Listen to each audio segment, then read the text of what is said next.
बोलिए सच्चे दरबार की जय। आइए भक्तों, आप सभी का हमारे चैनल ज्ञान भक्ति में स्वागत है। आज हम आपको कन्या पूजन, जिसे साधारणतः लोग कंजिका खिलाना बोलते हैं, आज हम उन कन्या पूजन के बारे में बातें करेंगे। सर्वप्रथम माँ भगवती के चरणों में हम वंदना करते हैं। जो माँ भगवती हाथ में शंख चक्र गदा पद्म इत्यादि त्रिशूल आदि धारण करती हैं, जिनके 3 नेत्र हैं, मैं उन माँ भगवती को बारंबार प्रणाम करता हूँ।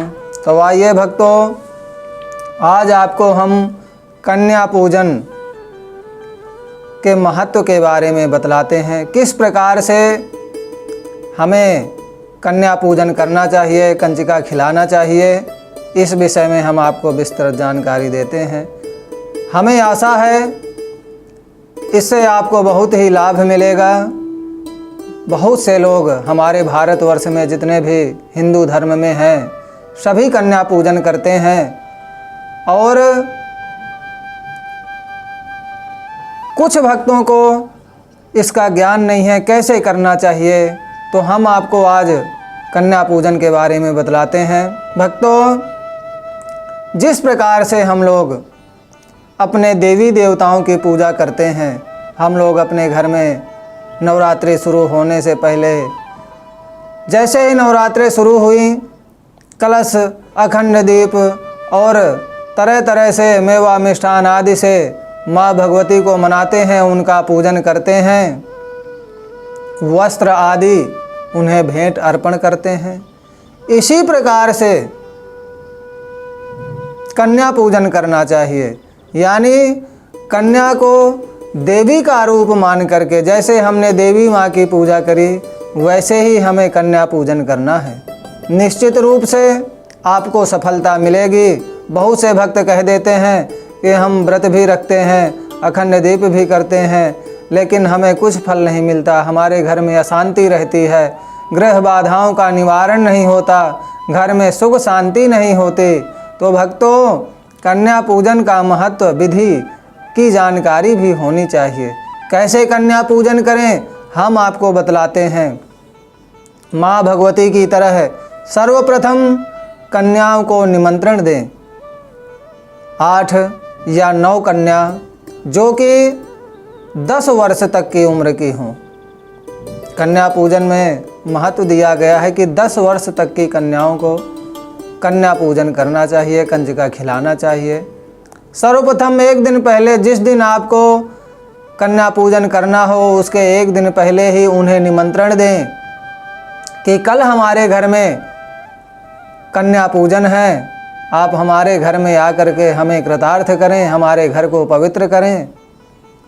और दूसरे दिन पुनः उन्हें घर जा कर के निमंत्रित करें और उन्हें ले कर के आएँ।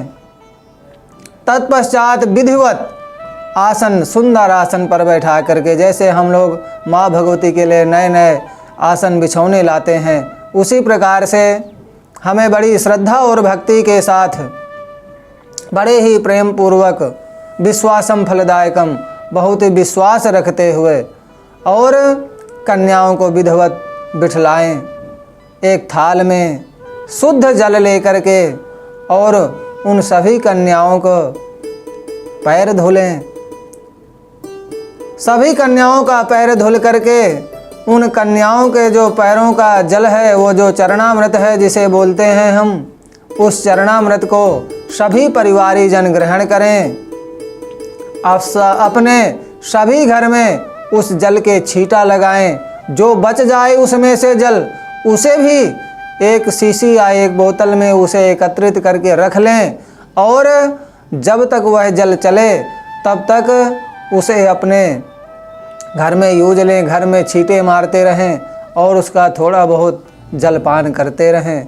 निश्चित रूप से भक्तों, यह आजमाया हुआ है, ऐसा करके हमने देखा है और इससे हमें भी फल मिला है। मैं भी आशा करता हूं कि जिस प्रकार से मैं आपको कन्या पूजन के बारे में बतलाता हूं, आप भी ऐसे ही करके और फल के भागी बने।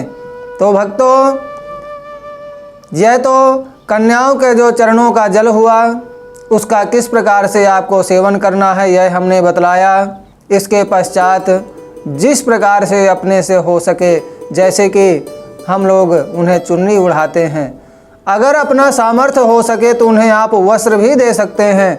जो जैसे कन्या वस्त्र पहनती हैं उन्हें उसके अनुसार आप वस्त्र दे सकते हैं, तथा उनका विधिवत सुंदर रोली चंदन इत्यादि से उनका पूजन करें, टीका लगाएं और बड़ी ही श्रद्धा भक्ति भाव रखते हुए अपने घर में अनेक प्रकार के अन्न पकवान बनाएं। यह ज़रूरी नहीं है कि आप कोई एक ही चीज़ बनाएं, लेकिन मेरा अनुभव है कि आप जितना सुंदर से सुंदर कन्याओं को प्रसन्न कर सकें, यानी कन्या पूजन या कन्या भोजन का मतलब यही है कि कन्याओं का यानी माँ का प्रसन्न होना। किस प्रकार से कन्याएं प्रसन्न होती हैं, उसी प्रकार से उनके रुचि के अनुसार, उनकी इच्छा के अनुसार उन्हें भोजन कराएं तथा द्रव्य दक्षिणा सहित आदि से उन्हें संतुष्ट करें। फल, मिष्ठान तथा चॉकलेट, जैसे कि छोटी छोटी कन्याओं को कुरकुरे पसंद होते हैं, चॉकलेट पसंद होती हैं, ऐसी सभी प्रकार की सामग्रियां अगर आप में सामर्थ्य हों तो वह सब इकट्ठी करके और उन्हें भेंट करें। साथ में सभी प्रकार की पूर्ति के लिए, यानी जो कन्याओं को दक्षिणा दी जाती है, तो जो उसमें हमारे द्वारा अज्ञानतावश जो कमी हो गई हो तो वो दक्षिणा दे करके और हम उनसे विनय करके हाथ जोड़ करके प्रार्थना करते हैं कि हे माँ, जो भी हमसे आपके पूजन में, आपके भोजन में कमी रह गई हो, वह इस दक्षिणा से इसकी पूर्ति हो जाए। इस प्रकार से आदर के सहित उन्हें बड़ी प्रसन्नता के सहित परिवार में मिलजुल करके उनका पूजन भोजन इत्यादि संपन्न करें। और आदर के साथ उन कन्याओं को, आजकल क्या है कि जहाँ से कन्याएं मिल गईं वहीं से मतलब लोग एक उपहास तरीके से कन्याओं को बुला लेते हैं, लेकिन नहीं, कन्याओं को एक दिन पहले आपको निमंत्रण देना होगा। दूसरे दिन कन्याओं को बड़े आदर के साथ आपको बुलाना होगा। जिस प्रकार से आप घर में कुछ भी कार्य करते हैं और अपने संबंधी जनों को, रिश्तेदारों को पहले निमंत्रण देते हैं, अगर आप उन्हें निमंत्रण नहीं देंगे और इकट्ठे एकदम से आप जा कर के कहेंगे आप हमारे घर में चल करके भोजन करें, तो वह बुरा मानेंगे। इसलिए पहले निमंत्रण उन्हें देना चाहिए और फिर इसके बाद विधिवत उन्हें बुला करके स्वेच्छानुसार जो उन्हें पसंद हो, अपने से जितना हो सके अच्छा से अच्छा उन्हें भोजन इत्यादि से संतुष्ट करके द्रव्य दक्षिणा दे करके और उनका आशीर्वाद ले करके। आजकल तो लोग ज़्यादातर चरण भी नहीं छूते हैं। कभी भी भक्तों इस बात का ध्यान देना, कन्या किसी भी जाति की हो, लेकिन वह देवी स्वरूप है, आपके घर में देवी का स्वरूप लेकर के आई है, इसलिए उसमें जाति पाति का भेद नहीं देखना है और सिर रख करके उन्हें दंडवत प्रणाम करके और उन्हें प्रणाम करें, उनका आशीर्वाद लें। और इसी प्रकार से अगर प्रसन्न होकर कन्याओं ने अगर आपको आशीर्वाद दे दिया तो भक्तों आपका घर हरा भरा हो जाएगा, आपके घर में अन्न धन आदि के भंडार हो जाएंगे, आपको कर्ज से निवृत्ति हो जाएगी, घर में सुख शांति बनी रहेगी, परिवार में आपस में प्रेम बना रहेगा। बहुत से घर में आपस में प्रेम नहीं रहता, किसी के पति पत्नी में नहीं रहता, तो कोई बच्चों से परेशान है, तो कोई अपने सास ससुर से परेशान है, तो पति अपनी पत्नी से परेशान है, तो पत्नी अपने पति से परेशान है। तो इस प्रकार से सौहार्द पूर्वक, प्रेम पूर्वक जो भी माँ भगवती का पूजन करता है, कन्या पूजन करता है, निश्चित रूप से भक्तों उसके घर में धन धान्य आदि की वृद्धि होती है। और निर्धन लोग भी, क्योंकि कहीं